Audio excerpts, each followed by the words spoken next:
Each year at the Ethical Society, we organize our programs around a theme. Our theme this year is Building an Ethical Future. And in October, we are exploring the future of war. To speak to that theme, it is now my great pleasure to present our fearless and indefatigable Ethical Society leader, James Croft.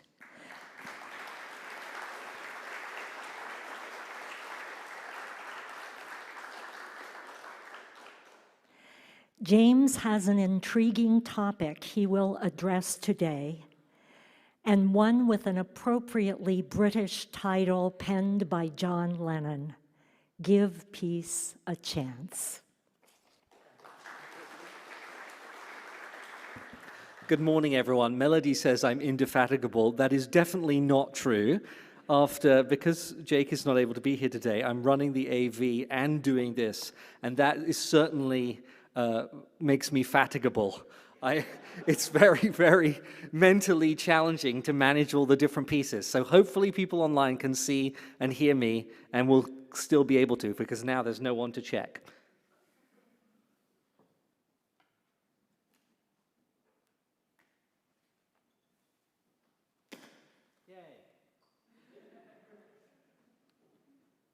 That's the magical sound I was hoping to hear. The year is 1969.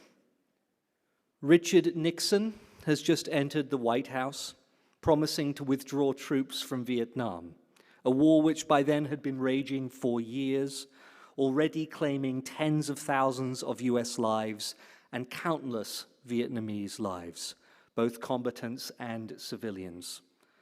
The Vietnam War had initially been popular with the American public. Many Americans believed that North Vietnam was a threat to regional security and the world. Yet by 1969, the picture had already begun to change. Nixon had been elected in part because Lyndon Johnson's handling of the war had been deemed disastrous and had entered office promised to bring it to an end. Yet by the end of the year, more US troops were committed in Vietnam than at any other time in the war, almost 550,000, in part facilitated by the draft, one of only 6 times in US history in which citizens had been drafted to serve in the armed forces. Nixon, in fact, escalated bombing in Vietnam, ostensibly to bring a swift end to the war, but those opposed to the hostilities felt he had betrayed his pledge to end them.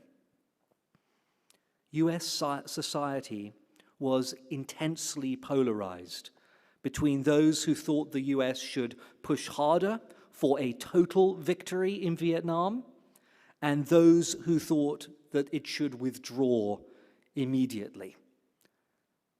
And that polarization had been progressing all through the 60s as the war had escalated and initially scattered anti-war opposition became a genuine counterculture movement dedicated to peace.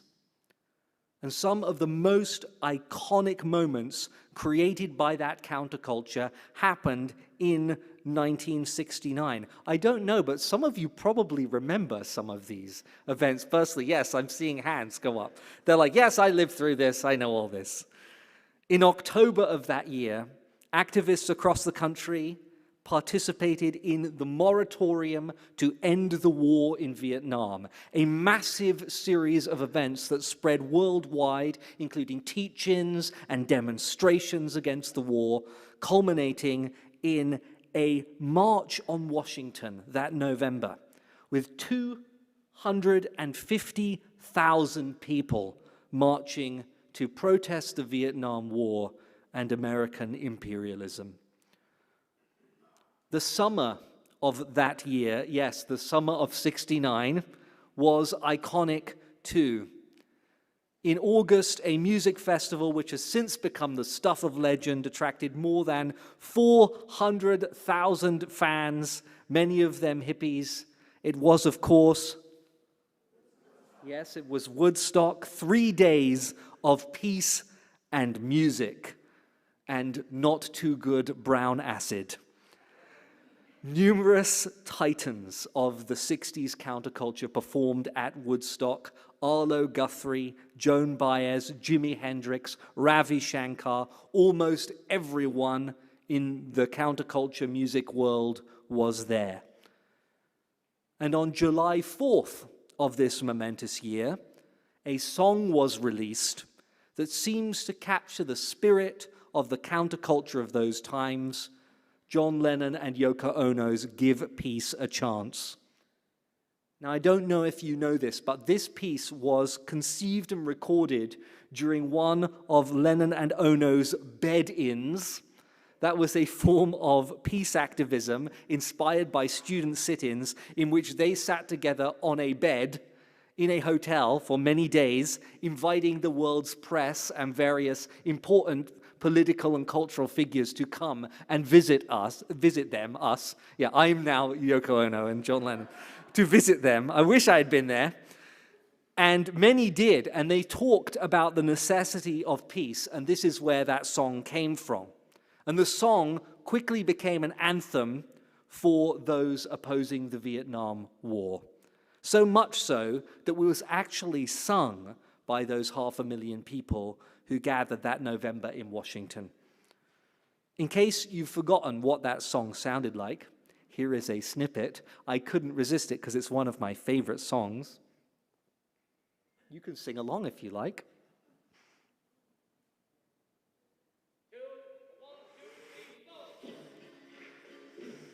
Come on, let's do it together.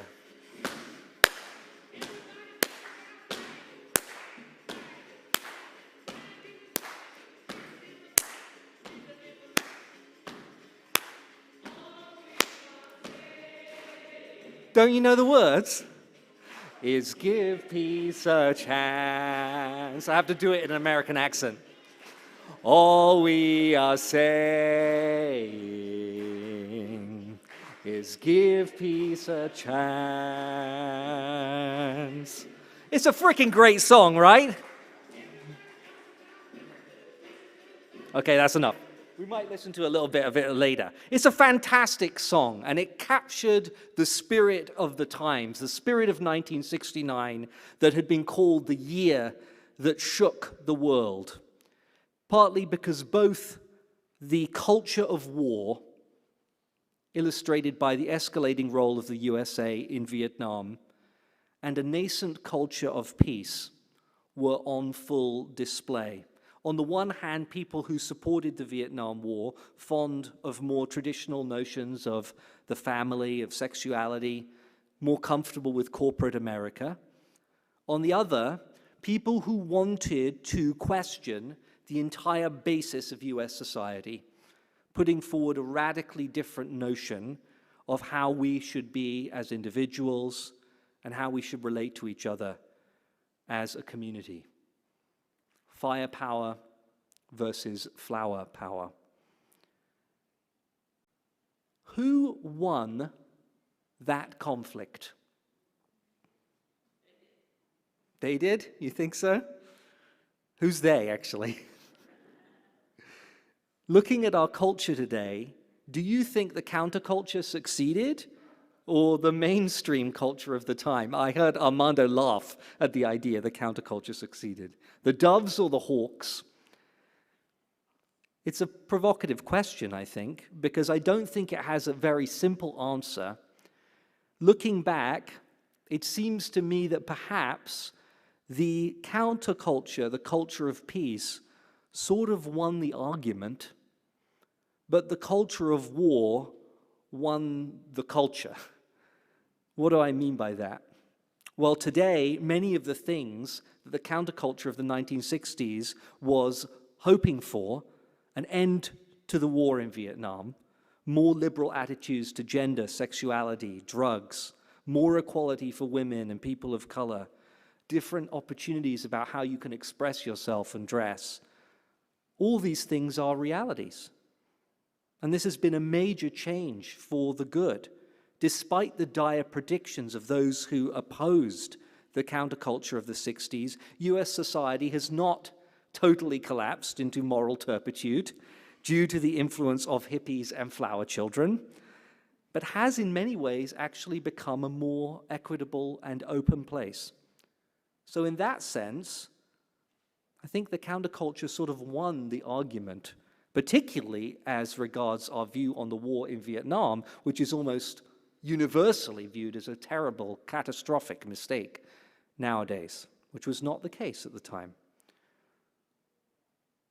Yet at the same time, the culture we live in feels, at least to me, very far from the culture of love and understanding that the hippies dreamed of at Woodstock. We've not given up corporatism or the love of money. In fact, corporations probably have more power now than they had in the 60s. We seem as obsessed and ensorcelled with war as we ever were, if not more so. And with war in Ukraine, the rise of Trump and everything that that represents, it feels sometimes like we're sort of sliding backwards, culturally speaking. Instead of moving into a future of peace, love, and understanding, like the counterculture of the 60s imagined, we are gearing up for more international conflict with Russia, conflict with China, more Vietnams, potentially. So in some ways, the culture of war has seemed to prevail over the culture of peace. We never truly gave peace a chance. Perhaps we shouldn't be too surprised about this.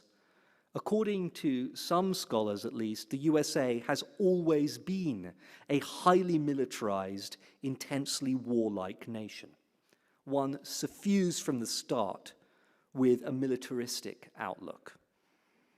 One researcher into cultures of war and peace, Anthony Marcella of the University of Hawaii, argues that in the USA, there has been since its founding a culture of war, what he describes as an interlocking system of national meanings, beliefs, behaviors, institutions, and identities that consider violence and war necessary and justifiable in the pursuit of US global interests.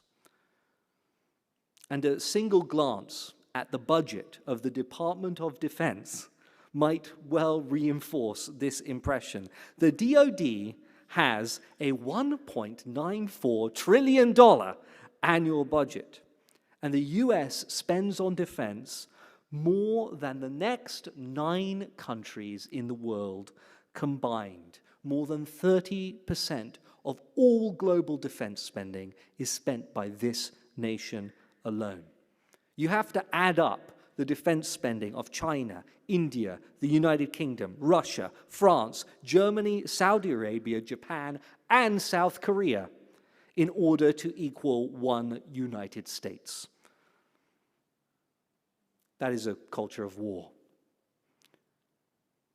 But you might think the USA is also the wealthiest country in the world, so it has much more money to spend than a lot of those smaller countries. So perhaps that's an unfair comparison.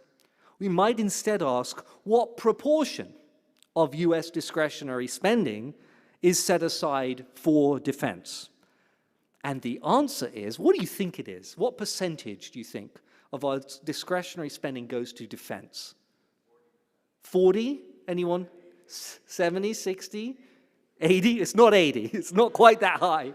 It's not that bad yet, Jim. But it is just under 50%.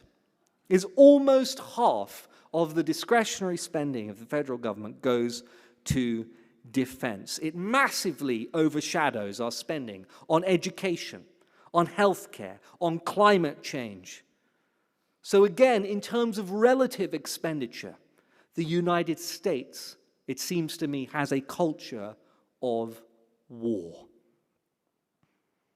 I think it's clear, too, when we look at the media that we consume. And I'm not judging anyone here because I'm a passionate video gamer, right? And I can attest that there are countless video games about war and hardly any about peace. If you search, yeah, you laugh because you know that that's true, right? There's basically none. If you search for peace and war on Metacritic, which is the massive online database which includes reviews for thousands and thousands of video games, there are so many games with war in the title that the search maxes out at 1,000. It doesn't display any more than that. But there are thousands and thousands more like that. But how many games do you think have peace in the title? 87. Only 87 have peace in the title. And I can assure you from personal experience that the game displayed on the screen right now, Metal Gear Solid Peace Walker, has anyone played that game? That game is not about peace. Yeah, Chris at the back has played that game. Yeah, that game is not about peace, right? No, you kill a lot of people in that game, okay? It's got peace in the title. It's not a peaceful game. And the same is true for films, although it's a lot more difficult to do a search because films have been around for a lot longer than video games. There are a lot more of them. But in every database I checked, from the massively authoritative Internet Movie Database to the peer-created Open Movie Database, films about war massively, vastly outnumber films about peace.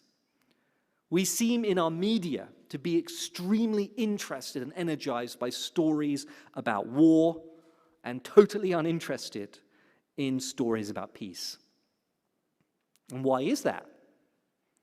Well, partly it's because war inherently has the qualities that make for an engaging narrative. We just have to kind of be honest about that. Stories have to have conflict to be exciting, as any high school drama teacher will tell you. And war is full of conflict, both the macro conflict of the war itself and the micro conflict of each individual engagement. War is an extremely high-stakes endeavor and one which puts people under extreme amounts of pressure. So that's the perfect stage for the demonstration of great virtues and great vices. And we love to watch that on screen. In war, people commit extraordinary acts of courage and extraordinary cruelty. And those extremes of human behavior make for compelling viewing. So the culture of war probably has a sort of narrative advantage in that its subject matter is immediately something that lends itself to effective dramatization. But the culture of war is also extremely influential in US media by design. It is a little-known fact that the portrayal of war in our media is often massaged behind the scenes by the Department of Defense itself. Now, this might seem like a wild conspiracy theory, and when I first read about it, I was like, I really wonder if this is true. I have to do some research. And it is totally true. There is a whole entertainment media office within the Department of Defense which collaborates with film and TV producers in a sort of quid pro quo. If the filmmakers want access to military technology like tanks and helicopters, and to film on military locations like naval bases, to make their film more realistic and therefore more likely to be successful, and if they want a significant discount on the usual cost of hiring such things from the military, then they must accept in return oversight from the Department of Defense. Did you know that? Some people did and some people didn't. So some people, this is new information.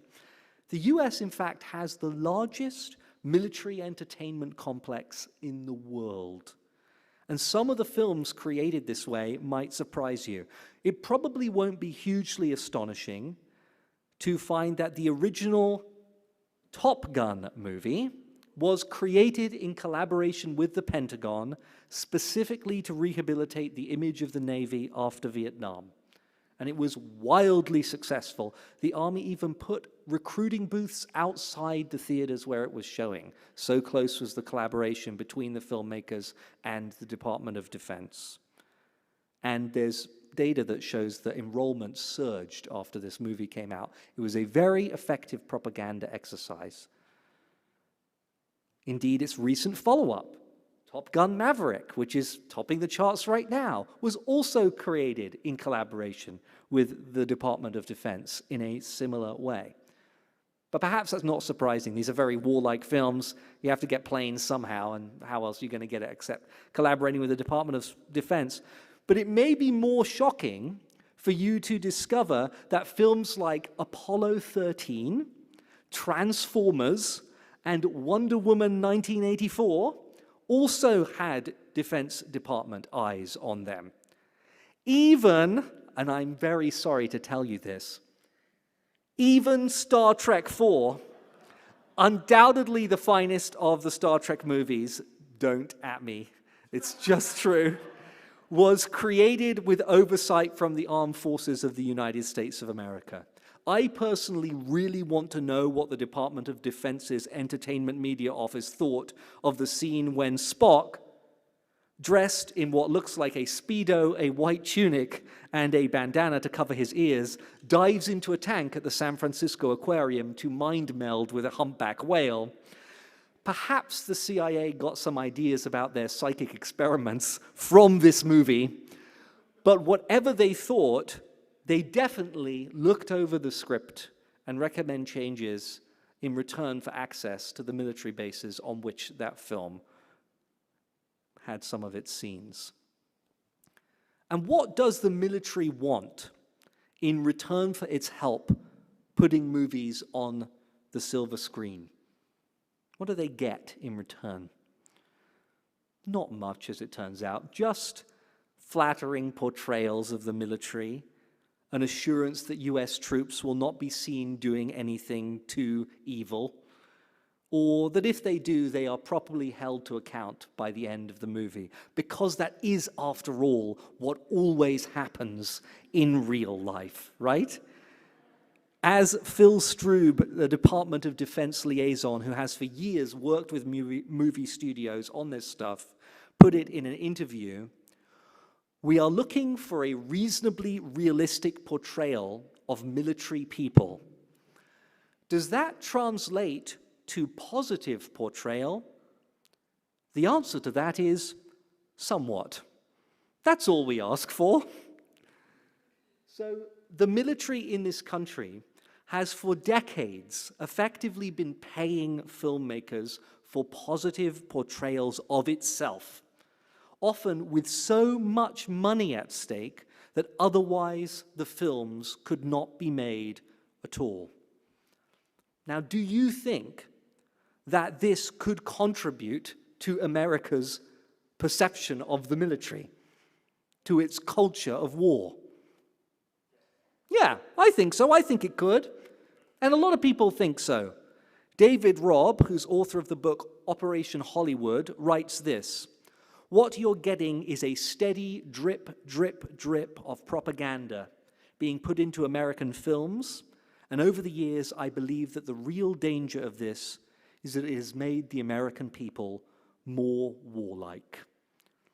And I agree with him. Part of the reason this nation's culture is so warlike and spends so much on war is because our culture of war has been purposefully fostered by the very department which benefits most monetarily when the nation is engaged in war. It is an incentive system that is truly messed up.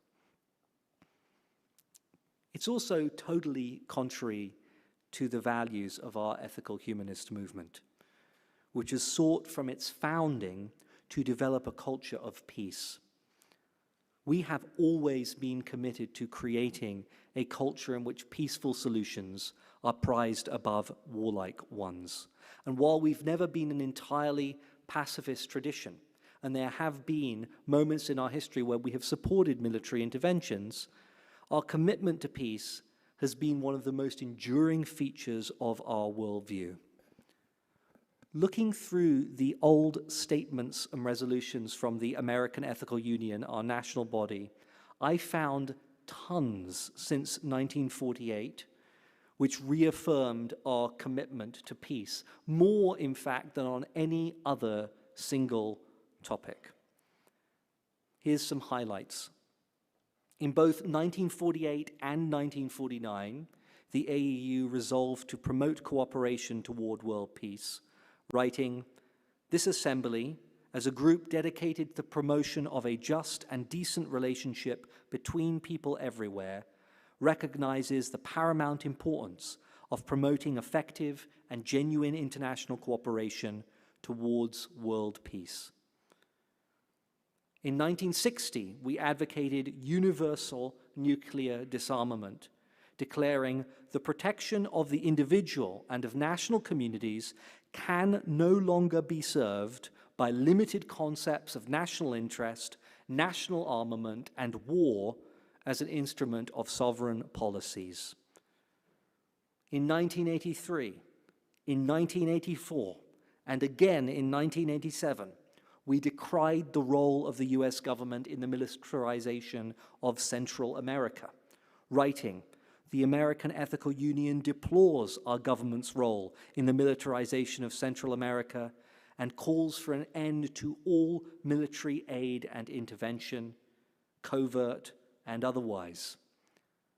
We opposed the 2003 war in Iraq, saying ethical culture's regard for human life and its commitment to mutually fulfilling relations among nations inspires us to oppose war and seek solutions that are made through international cooperation.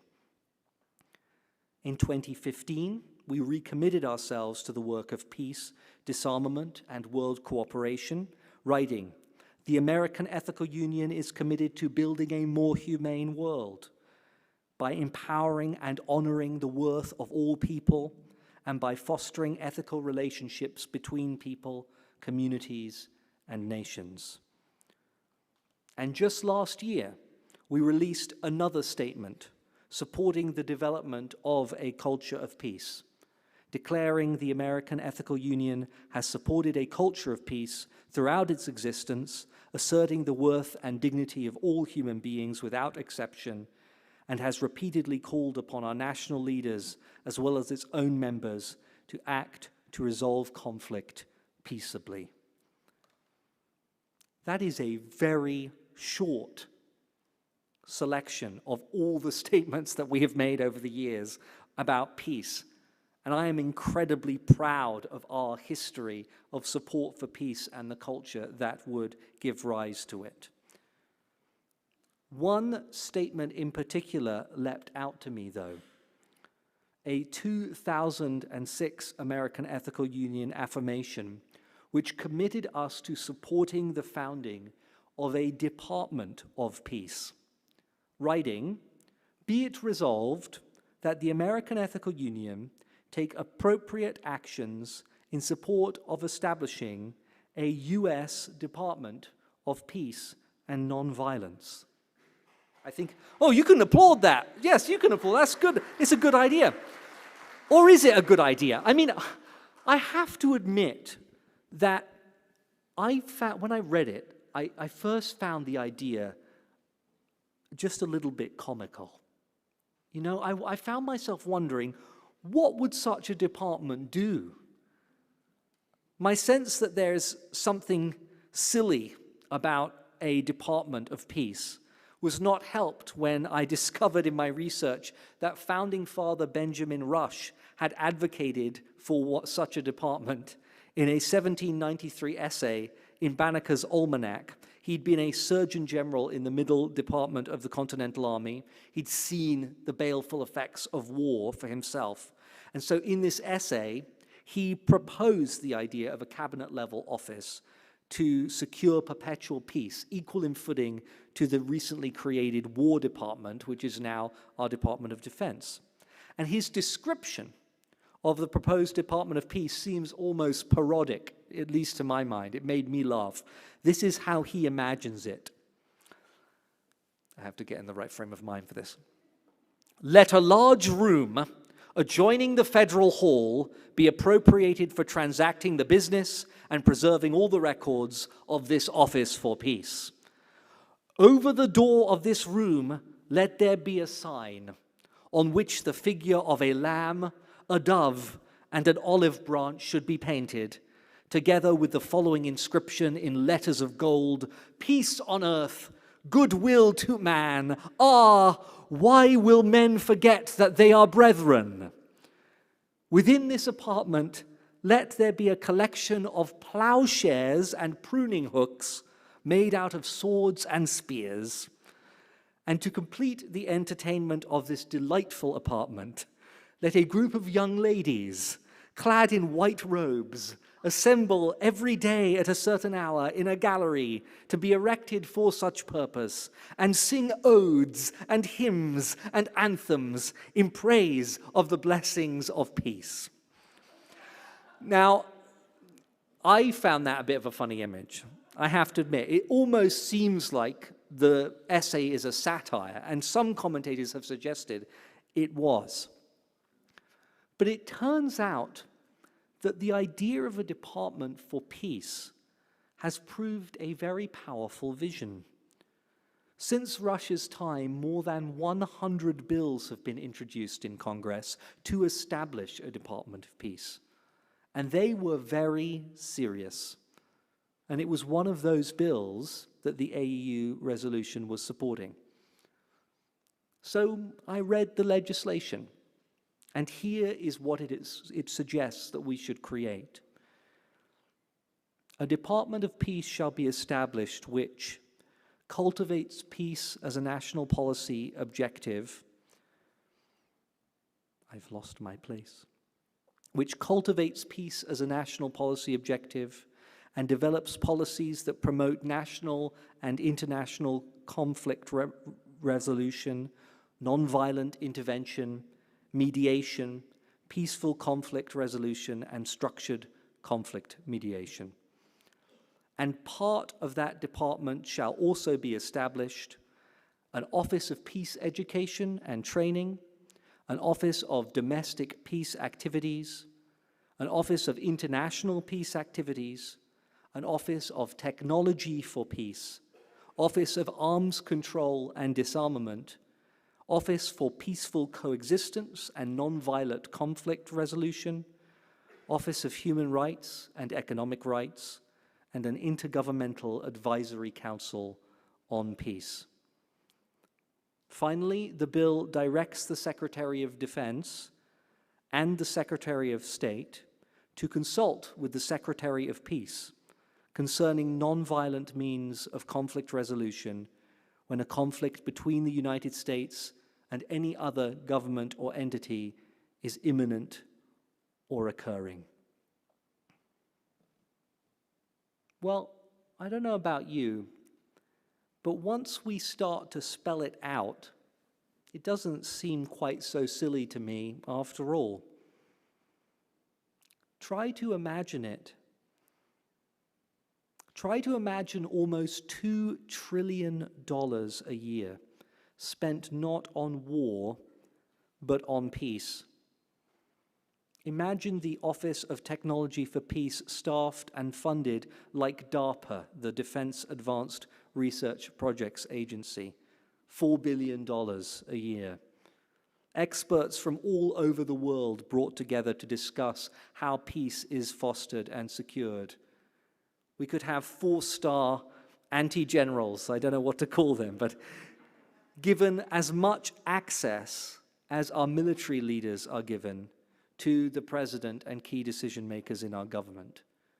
US embassies all over the world staffed with medias and negotiators trained through the Office of Peace Education and Training. That all sounds good to me, right?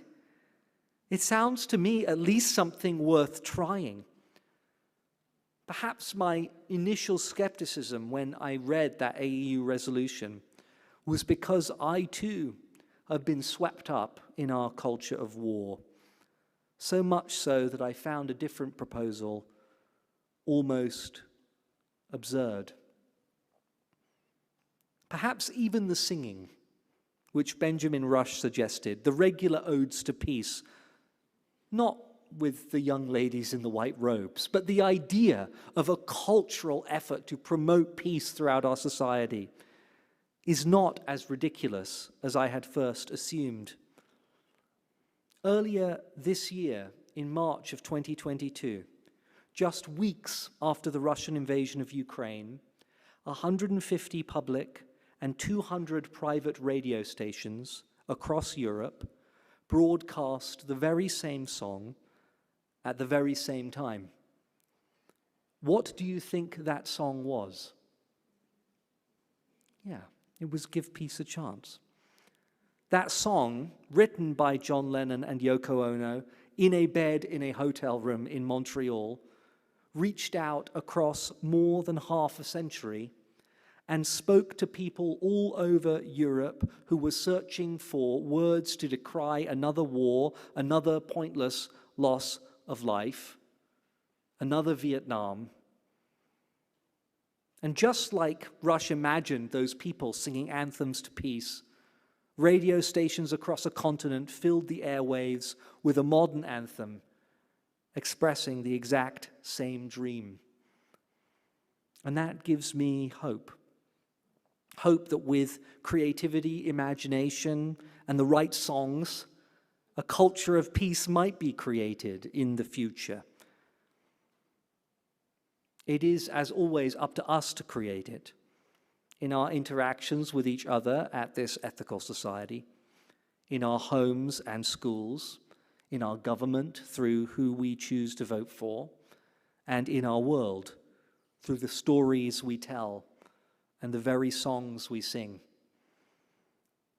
Perhaps it is time then to recall the dreams of that summer of '69 and finally give peace a chance. Thank you.